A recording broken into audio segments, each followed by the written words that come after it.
Hello YouTubes, Fooshy here of BF Crafting. Today I'm doing a tutorial on basic pathing for adventure maps. First thing I want to talk about here is penalties for failure. I've got an example right here. This jump is a challenge for the player. Now if the player fails in that jump, I've actually built a little landing pad so that they don't fall, and a little route for them to get back up so that they can try the jump again. Alright, I have an example here of a little platforming challenge to get across the river. So the player can essentially just jump across using this, or take a sprint jump to get across.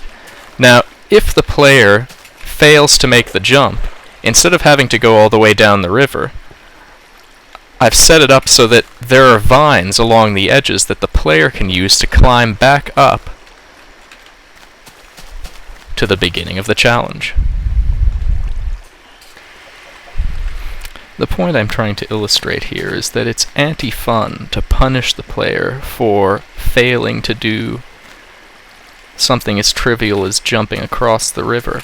So I make it so that if the player doesn't make the jump, instead of being punished, they're actually helped to get back up out of the river again.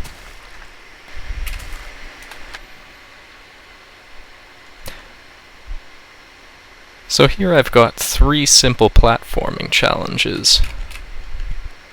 The blue track here is a relatively simple course. The player has to sprint for these 2 jumps, as well as this one here.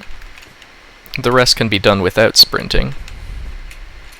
But the entire thing can be done in one go, in one sprint. Much like this red one, which is slightly more difficult. What I've done to increase the difficulty here is to make the size of the landing platforms smaller, but I've actually set them up so that you can still sprint and make all of these jumps. It's just a little bit more fine-tuned. Now this third track here is even more difficult, but it's not difficult in a good way, because if you're sprinting, you have to sprint the first jump, it's 3 spaces across, and then you have to stop, because it's impossible to make the next jump while sprinting. What this does is it forces the player to stop on this block, to jump there, and then to start sprinting again just to make this block. Something like that is not fun. Essentially, I try to make it so that the challenges are possible at a run, so that the player doesn't have to stop too often. That about sums it up for this tutorial. Thanks for watching. Next one will be an advanced tutorial in which I will teach you how to incorporate little challenges, platforming challenges, into your adventure maps using vines, ladders, potions, ender pearls, and trapdoors.